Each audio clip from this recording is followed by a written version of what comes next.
Voilà, bonjour, la pression monte. Alors, nous ne sommes pas les seuls anciens et nouveaux présidents du GREA présents dans la salle, puisqu'il y en a d'autres. On a le plaisir d'avoir Jean-Daniel Barmand, qui est parmi nous aussi aujourd'hui. Bonjour Jean-Daniel.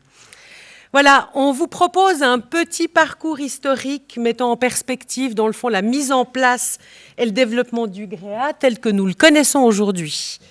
Alors, merci vraiment de bien vouloir excuser nos failles, parfois nos imprécisions dans la chronologie des événements. Ceci est lié en particulier à l'absence de documents à cette période, au souvenir aussi parfois imprécis de ceux et celles que nous avons interrogés pour reconstruire ce parcours dans les méandres du temps.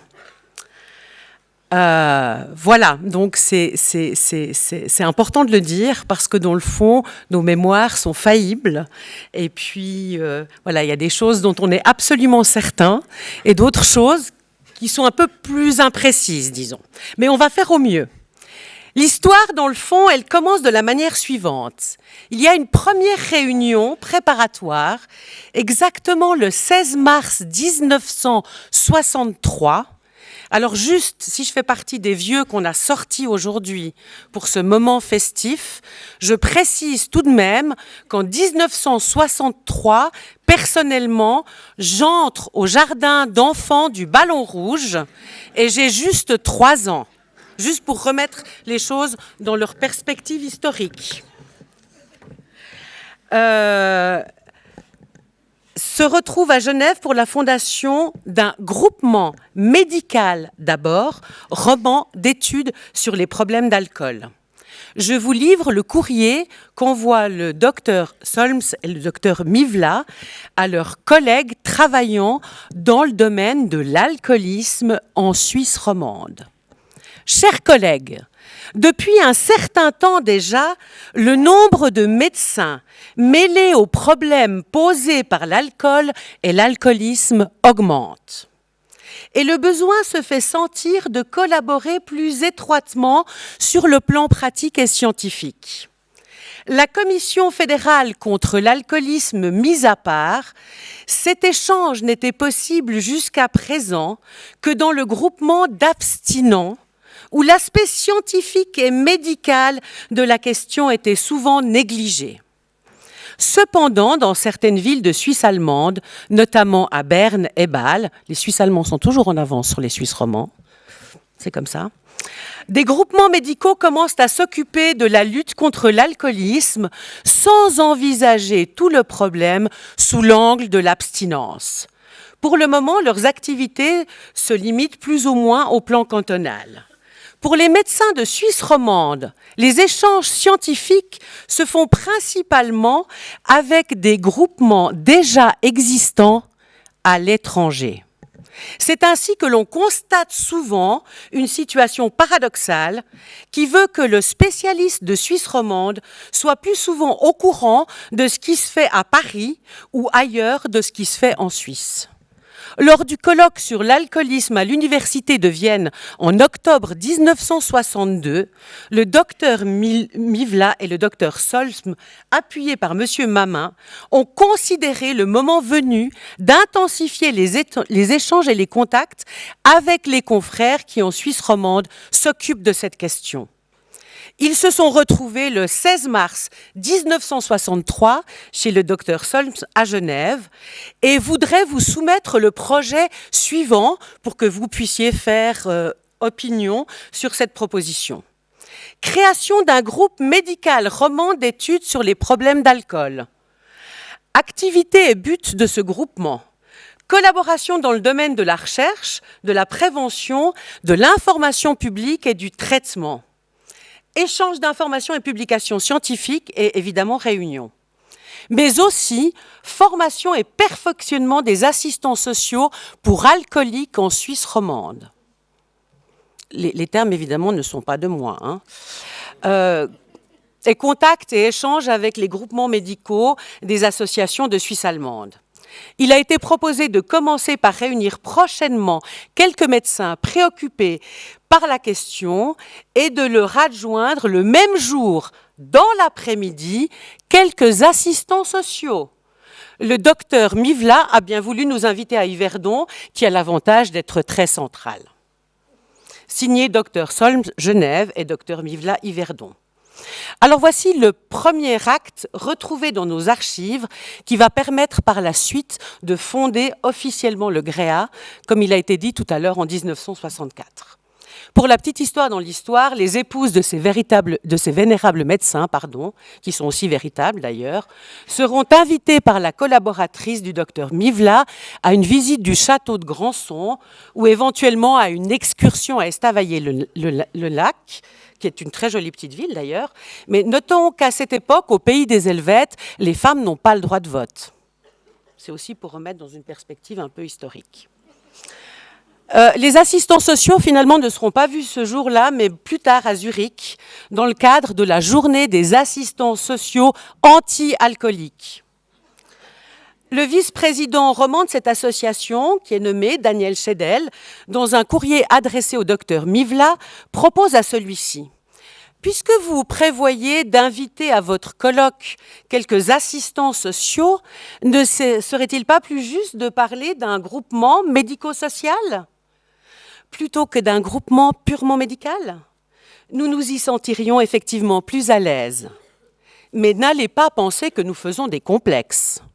Pour la petite histoire, la formation médicale est une formation solide et certifiée, alors que pour les assistants sociaux, les formations certifiantes sont encore balbutiantes puisqu'elles commencent dans les années 60, un petit peu avant pour Genève, mais dans les années 60 en tout cas pour Lausanne. Donc le groupement d'études sur l'alcoolisme GREA élit ses différents membres lors de l'Assemblée constitutive du 17 septembre 1964. Alors ce qui est très intéressant, c'est d'aller voir un peu ce qu'il propose.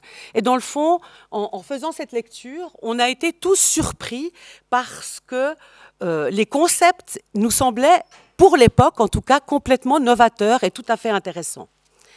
Ils veulent établir au niveau roman une collaboration interprofessionnelle, interdisciplinaire et intercantonale afin d'aborder dans une perspective scientifique, multidimensionnelle et non militante les problèmes posés par l'éthylisme.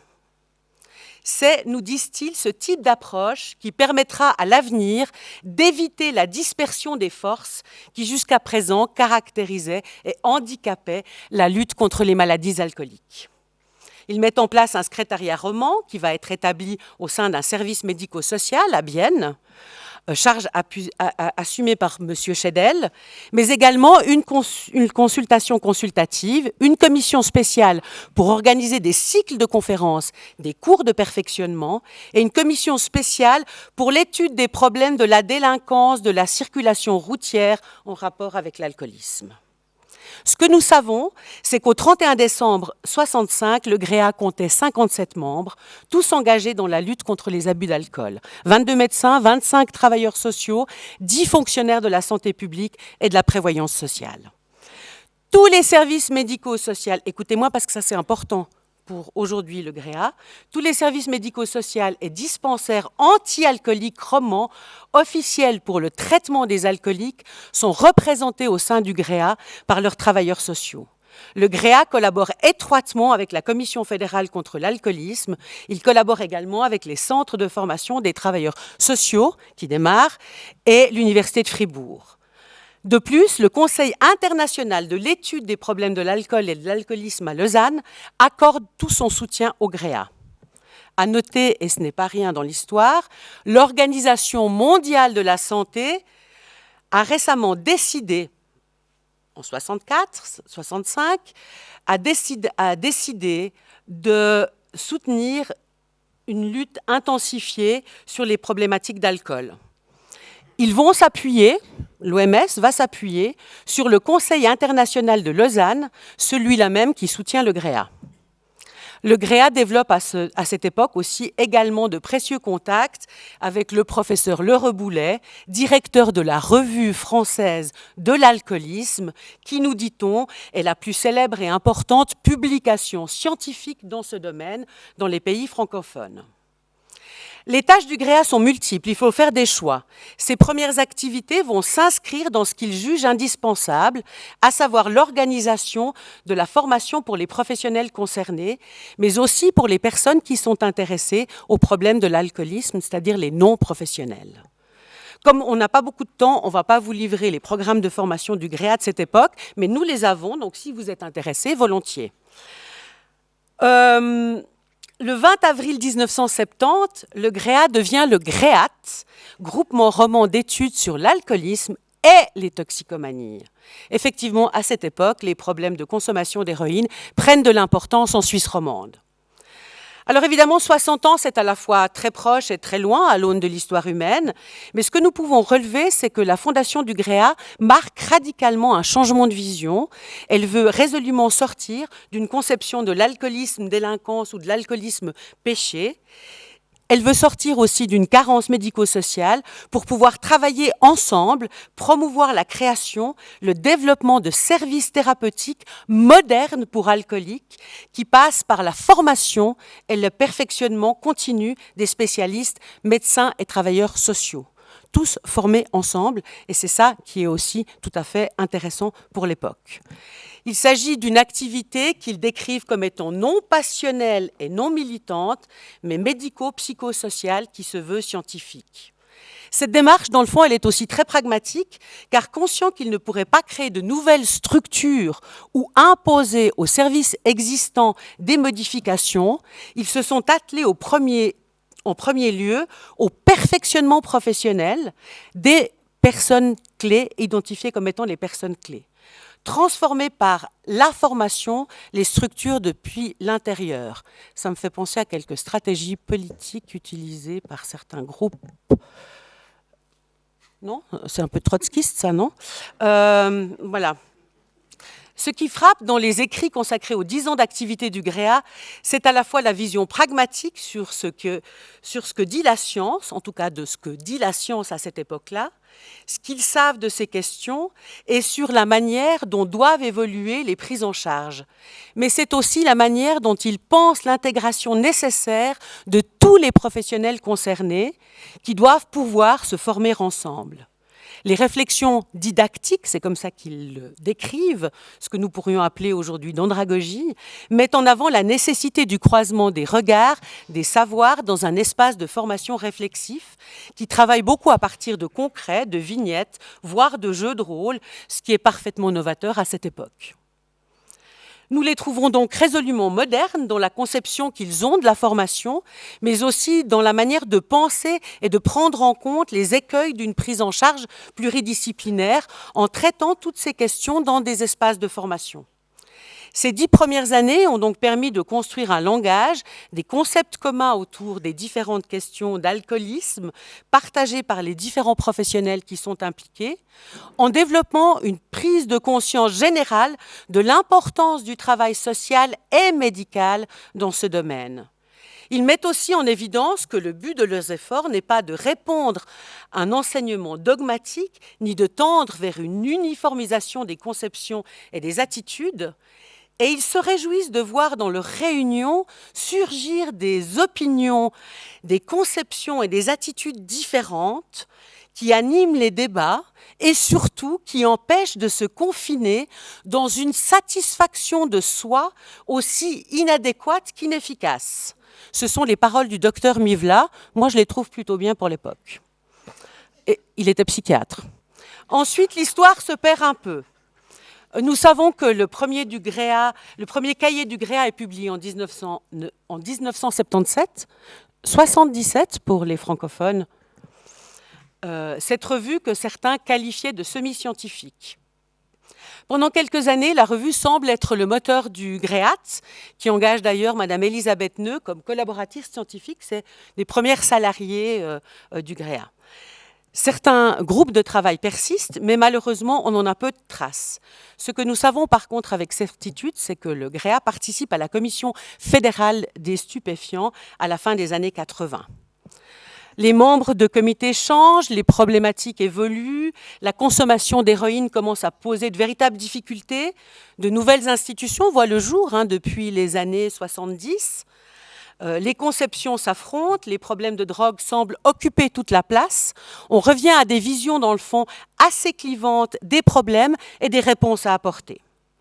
Un combat parfois un peu stérile entre une vision centrée sur l'abstinence, comme seule porte de sortie de la toxicomanie, une vision plus médicale, axée sur les programmes de substitution. Évidemment, la méthadone à cette époque. Il y a des tensions réelles entre le monde médical et social, entre professionnels du monde de l'alcool et des toxicomanies. Curieusement, cela donne un peu l'impression que la qualité des réflexions qui sont initiées au début des années 60 se noie un peu dans des positions antagonistes et clivantes. En tout cas, du côté des professionnels de terrain, même si la lecture des rapports du GREA disponibles montre que, malgré tout, ils tentent de rester dans une position d'ouverture et de dialogue.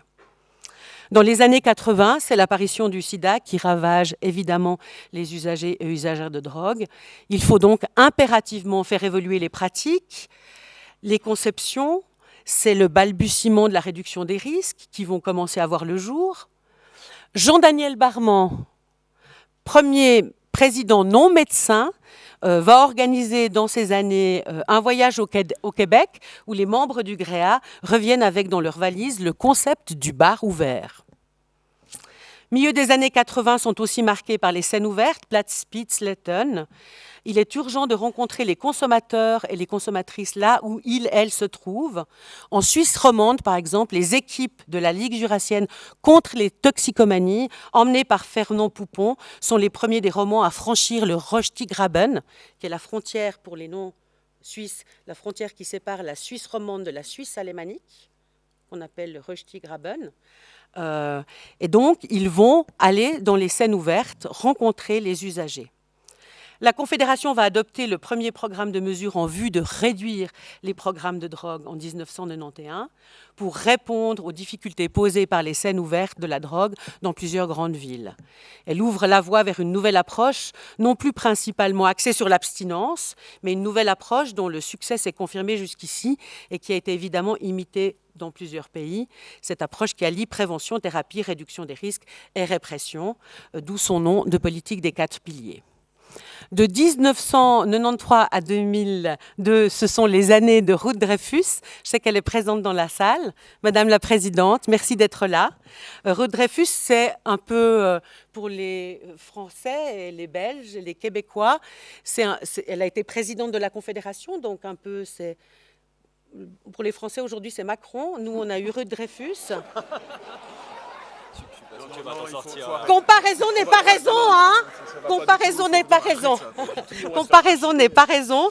Mais Ruth Dreyfus a été une personne totalement essentielle chez nous, pour nous, puisqu'elle a évidemment complètement initié, défendu ardemment la politique des 4 piliers et qu'elle a permis à la Suisse de bouger dans ce domaine. Je crois que le GREA lui doit vraiment beaucoup.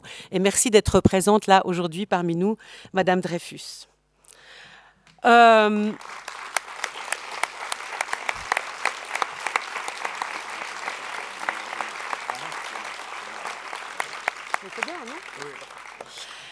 Merci infiniment.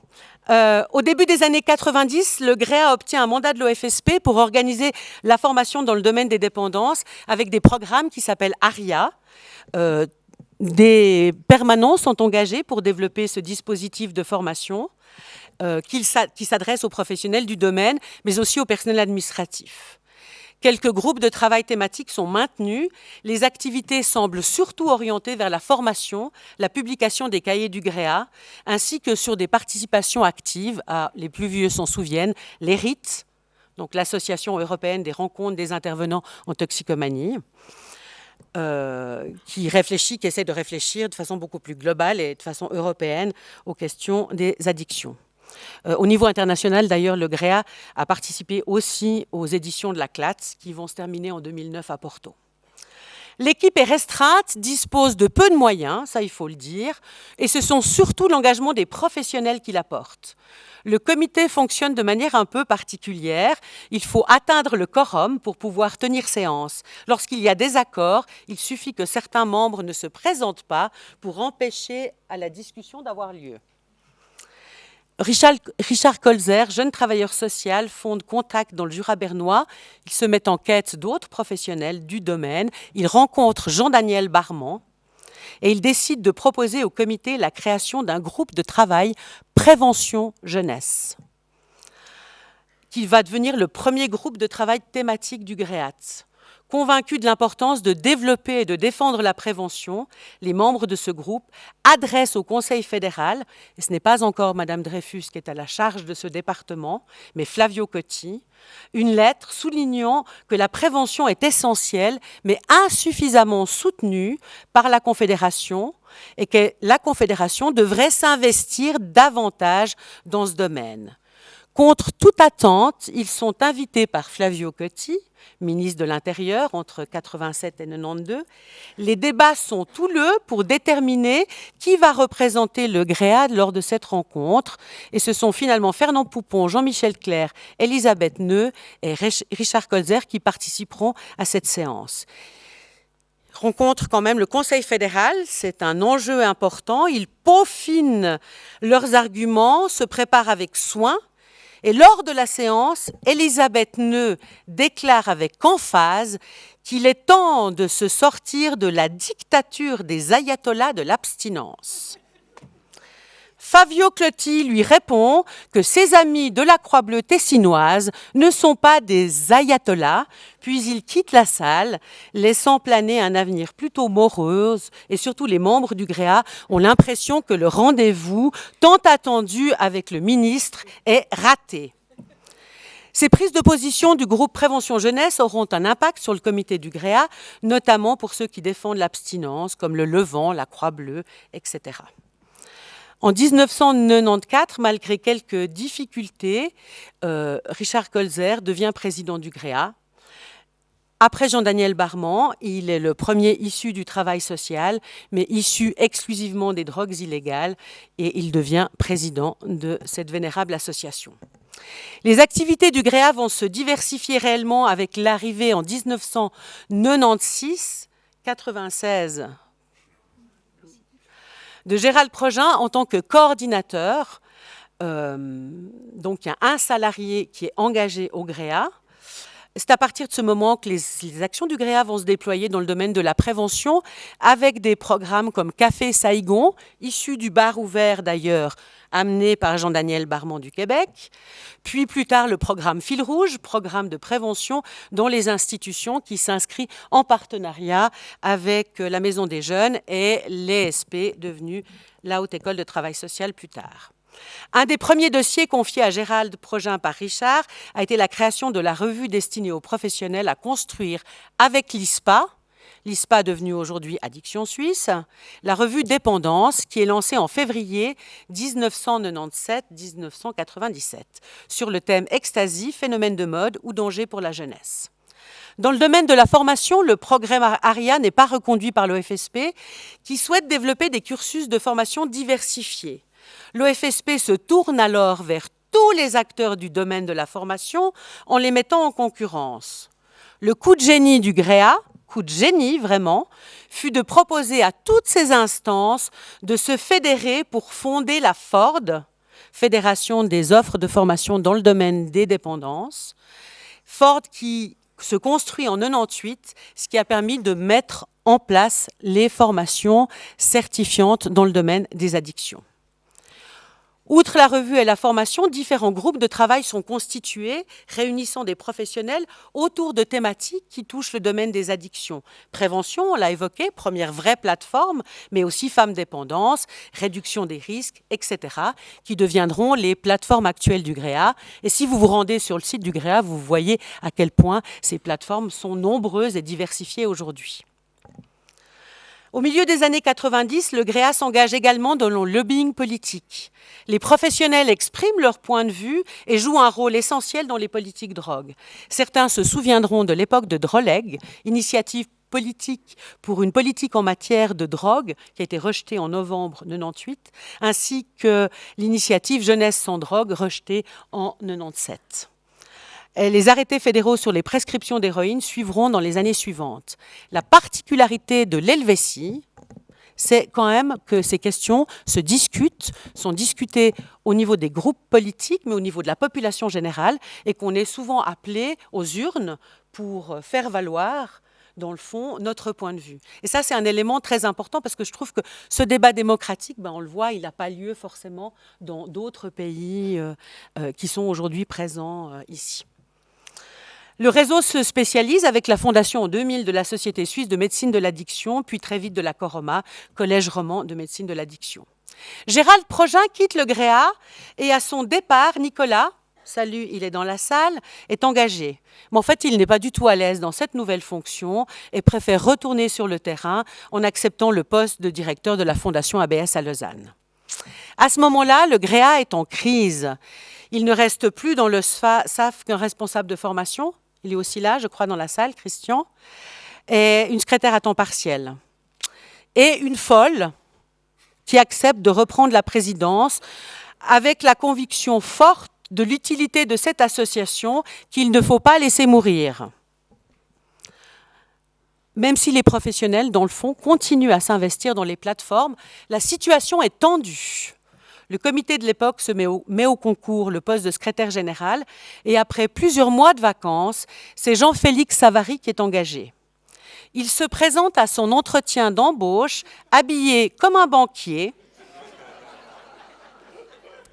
Il avait la cravate en plus, mais il vient du monde de la coopération malgré son apparence. Les stéréotypes ont la vie dure. Nous comprenons assez vite, même s'il ne connaît rien à notre domaine, qu'il a une tête bien faite, réfléchit vite et sait se montrer convaincant.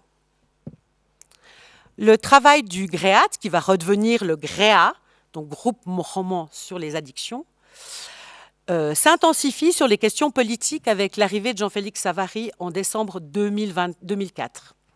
Il va développer particulièrement ses enjeux. Jean-Félix est un visionnaire. Il est aussi un peu acharné, sans aucun doute hyperactif. Quand vous avez le temps de développer 2 idées, il en a déjà déposé 50 sur la table. Le GREA lui doit beaucoup. C'est grâce à son travail acharné, à sa vision de ce que doit être le GREA, qu'il réussit le tour de force de remonter cette association qui, il faut bien le dire, périclite au moment de son engagement. Il parvient à donner au GREA une visibilité à la fois nationale et internationale. Les questions politiques sont importantes. Les professionnels, nous avons des choses à dire sur ces questions. Comme nous ne pouvons pas toujours le faire, le GREA porte notre voix.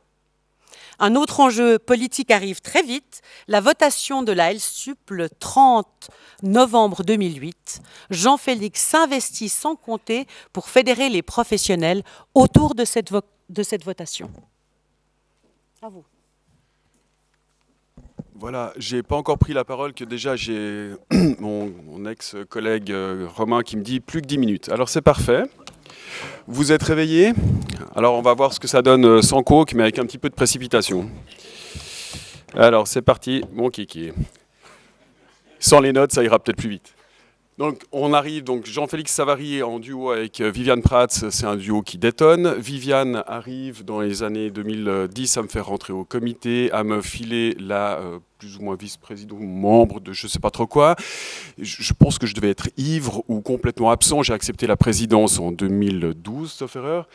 Et donc, on a poursuivi avec Jean-Félix plusieurs travaux qui sont les suivants. Donc, on a effectivement élargi la focale. On arrête de bosser que pour la Suisse romande, on bosse pour la Suisse et pour les consortiums internationaux comme là vous avez la NAS-CPA, donc c'est la consultation politique addiction au niveau fédéral. Mais aussi l'ONU-DC où Jean-Félix, sauf erreur, tu as été promener tes guêtres lors d'une session. La Global Commission on Drug Policy, dont Madame Dreyfus est une éminente représentante. Et en gros, on a aussi fait l'exploit quand même de resserrer les liens avec la Pfafferbandsurt. Alors, pour les non-suisses, la Pfafferbandsurt, déjà prononcer ça pour un roman, c'est déjà un exploit. De comprendre ce que veulent nos collègues suisses-allemands, c'est un deuxième exploit, et puis de bosser avec eux, puis de réussir à mener des combats et de les gagner, c'était vraiment un exploit. Jean-Félix, tu nous as tiré là-dedans, c'était vraiment génial. On a pu aussi permettre à Ticino Addiction de voir le jour. Et puis au niveau international, le réseau va devoir s'exprimer et c'est sous l'impulsion du GREA et des autres partenaires évidemment, mais aujourd'hui c'est 60 ans du GREA donc je fais genre. Les 5 partenaires, donc la France, le Canada, la Belgique et la Suisse se réunissent et puis on a d'autres collègues qui vont venir, le Luxembourg et puis le reste du monde francophone devrait nous rejoindre. On a 8 numéros à ce jour et je vous encourage à la lecture de ces ouvrages-là parce que c'est vraiment un exemple de bonne pratique à mon sens. La puissance vitale, elle reste dans les plateformes, évidemment. Aujourd'hui, on en a 14. Certains ont vu le jour, d'autres ont périclité, mais certaines ont toujours, par exemple, je pense à la plateforme alcool, on a quand même encore cet ADN. Donc c'est vraiment important. Et Jean-Félix nous quitte pour Genève, ce qui est évidemment une erreur fondamentale, d'aller s'enterrer au bout du lac dans la cuvette où il y a du brouillard. Mais enfin bon, chacun va devoir assumer ses choix. Le comité nomme 2 co-secrétaires généraux. Je dois vous avouer que j'étais particulièrement sceptique, parce qu'après 17 ans d'un secrétaire général charismatique, ça relève plus du défi mythologique qu'autre chose. Et je dois vous avouer que notamment Thomas était très favorable à cette idée-là. Après les avoir vus et entendus, les 2 co-secrétaires généraux que sont Camille Robert et Romain Barre, qui est le maître du temps de cérémonie de ce jour, ils sont super complémentaires et en fait on n'a rien perdu, on a vraiment pu poursuivre le travail qui avait été entamé et j'en suis extrêmement fier. L'équipe est solide et puis on va se structurer en recherche, formation et réalisation de mandats, dont la CRIAD, qui est un acronyme barbare pour parler de répartition de subventions fédérales. C'est passionnant, si je mets au café, moi j'y réponds volontiers, aux clés de ventilation, la comptabilité analytique, la double traçabilité des saisies de prestations, c'est absolument fascinant. Qu'est-ce que je fous là? Alors, donc on a effectivement Hervé, Maxime et Pascal qui ont continué à faire fructifier cette équipe. Et puis on a la chance de pouvoir avoir une équipe énorme. Et je vous demande juste maintenant 2 secondes pour les remercier en les applaudissant.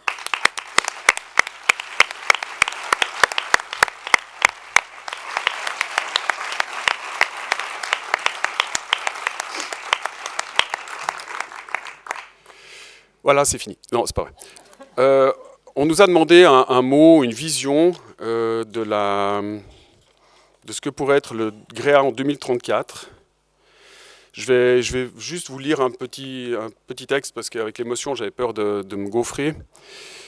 Donc, j'ai eu la chance, parce que oui, on parle de démocratie. Normalement, les présidents, ils font 1 voire 2 mandats. Je ne sais pas ce qui s'est passé. Des mandats de 4 ans, j'en ai fait 11. Donc l'internationalisation de notre réflexion et l'influence, pour moi, est un point hyper important.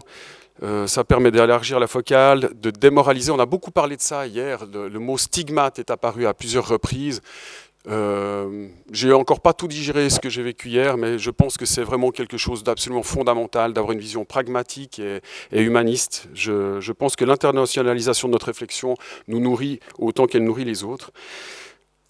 J'ai une petite anecdote aussi que j'aimerais vous transmettre. On a parlé de pères aidances, etc. Et puis, moi, ça me tenait à cœur d'avoir des gens qui sont des consommateurs, des personnes concernées au sein du comité. Alors, après quelques résistances, on s'est dit qu'on allait le faire. On a approché Ken Brunner, qui est un type absolument fantastique. Et puis, on souhaitait soutenir la parole des personnes concernées, donc, dans le débat public et dans la reconnaissance de leurs droits. Ça peut paraître évident ou anodin, mais l'arrivée de Ken parmi nous a été un moment assez génial. Génial est tellement banal, parce qu'il ne s'est quasiment rien passé en fait. Ouais.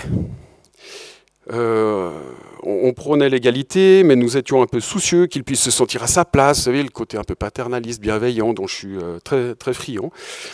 Et puis qu'il puisse s'exprimer, voire des fois même être en désaccord, voire nous rentrer dedans, comme on le faisait entre nous. Et comment faire pour qu'ils se sentent vraiment à l'aise? Et donc j'ai rencontré Ken.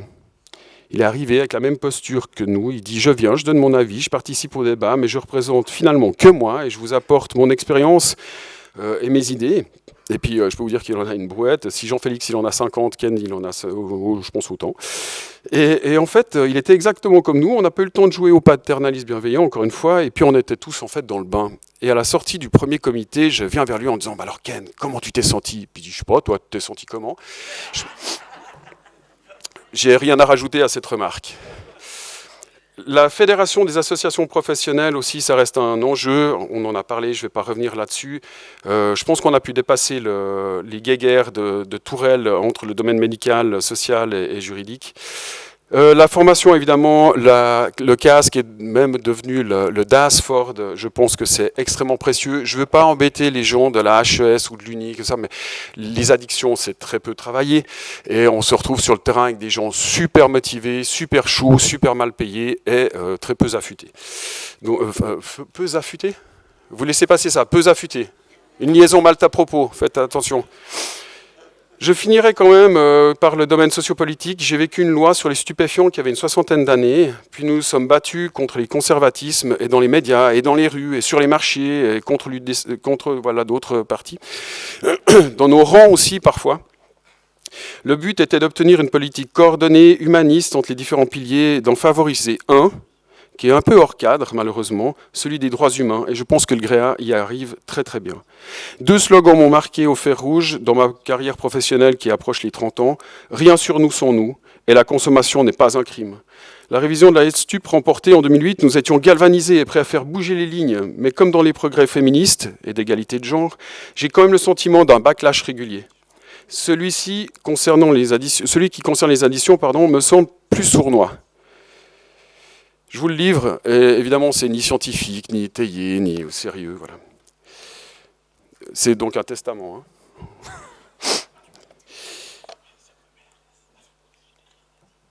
La LSTUP est devenue un sac un peu vide. Des produits stupéfiants illégaux, nous sommes passés aux addictions avec la réunion de l'alcool, du tabac, des drogues illégales, même logique, même recette, même combat. Ça n'a pas forcément plu aux produits légaux, mais je peux vous dire que les produits légaux, ça ne nous a pas aidés non plus. Parce que de boire de l'alcool ne vous met pas dans les pages du code pénal, ce qui est le cas de l'héroïne. Et puis le périmètre s'est élargi aux addictions sans substance. Sous l'impulsion de l'OFSP, une stratégie à addiction a été proposée avec de beaux tableaux Excel dignes des plus belles académies de la nouvelle gestion publique, qui permet de contrôler des territoires inaccessibles et inconnus. Nous allions nous améliorer, ça c'est sûr. La commission fédérale addiction, qui regroupait les 3 commissions alcool, tabac et drogue à l'époque, a été refondue, remalaxée, réfléchie, c'était super. Et on l'entend quasiment plus. Les questions d'addiction au niveau des cantons et des communes se résument à la gestion de l'espace public davantage que des réflexions sur les causes de la difficulté que sont par exemple le manque de logement et une considération humaniste, encore une fois. Les questions de pénalisation des consommations et de stigmatisation, malgré le fait que dans le domaine du cannabis, avec le risque que ce soit régi par des groupes cotés en bourse, c'est quand même un pas en avant. Mais pas grand-chose au niveau des autres produits. Et puis il y a quelques années, la question des addictions est travaillée au niveau national au sein d'un corpus de l'OFSP du Conseil fédéral qui s'appelle Santé 2020-2030. Je ne sais pas qui l'a lu. Ok. Désolé pour ceux qui l'ont écrit par contre. Mais l'idée force, si j'ai bien compris, c'est d'éduquer les masses pour qu'elles soient en meilleure forme, qu'elles soient moins malades, qu'elles coûtent moins cher. Mon regard est peut-être un peu cynique, mais on sent poindre la dynamique du citoyen responsable, du pollueur-payeur. La faute revient et la responsabilité repose uniquement sur l'individu. Et dans cette nouvelle stratégie, les addictions sont au chapitre, et ce n'est pas une blague, des maladies non transmissibles. De l'auto-infliction, quoi. Donc tu consommes, tu payes, et cette logique est évidemment contestée par les auteurs. On m'a bien expliqué lors d'une réunion où il y avait des oncologues, je ne sais pas ce que j'allais y faire, le cancer n'est pas punissable, le diabète non plus, vous dites n'importe quoi. Mais alors j'ai posé une question. Mais alors si les conséquences d'une consommation des drogues illégales sont au même rapport que le diabète et le cancer, on ne devrait pas avoir une punition répréhensible pénalement. En fait, je pense qu'il y a eu un problème de langue, parce qu'il y a eu un silence gêné, puis on a parlé d'autre chose. Quel type de solidarité défend un tel modèle uniforme et sans nuance? Dans une société addictogène, merci Jean-Pierre Coutron, les individus sont rendus uniquement responsables de leur non-maîtrise de la situation. Le GREA a encore de beaux défis devant lui, et je passe la parole à mes collègues.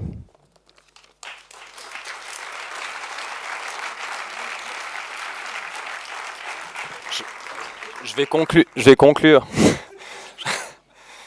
Je tenais juste à remercier le GREA. Je crois que c'est aussi beaucoup de membres de comité. On n'aura malheureusement pas le temps de toutes et tous les nommer, mais c'est un travail indispensable. Un grand merci au comité actuel, on passera les slides après, et au comité précédent pour votre engagement, souvent à titre bénévole, souvent pendant des heures de travail ou des heures à titre privé.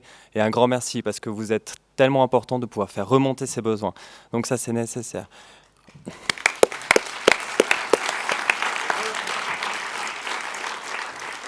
Le GREA, ça a commencé à 25 membres, on est à 400 membres et quelques.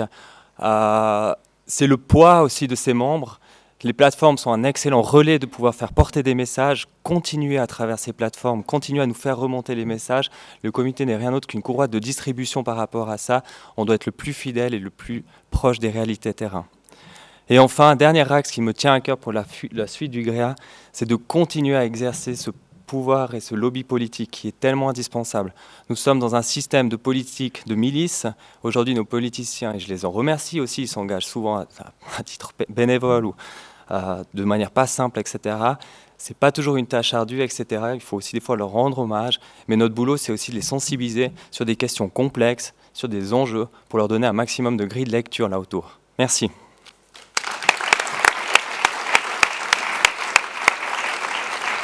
Et puis, on a fait le listing, Viviane a fait un travail d'archéologue, donc on a 3 slides sur les collaboratrices, collaborateurs, peut-être vous allez les revoir, je vais peut-être pas les lire vu qu'on n'a plus du tout de temps, j'ose même pas regarder Romain. Voilà, on se la joue comme ça. Et puis, les 10 vice-présidents à partir de Monsieur Colzer, donc Colzer, Michel Plus, Guylaine Anti-Dubois, Laurence Fenmal-Riel, Viviane Prats, Pierre-Yves Aubert, Anne-François, moi-même. D'ailleurs, je me suis mis en minuscule, quelle modestie. Anne Tarin et Thomas Surben aussi, je t'ai mis en minuscule, je suis désolé. Voilà, mais évidemment, on conclut par un spécial merci à toutes et tous qui vous êtes engagés dans notre comité, mais aussi dans l'association. Et on passe la parole au suivant. Merci beaucoup.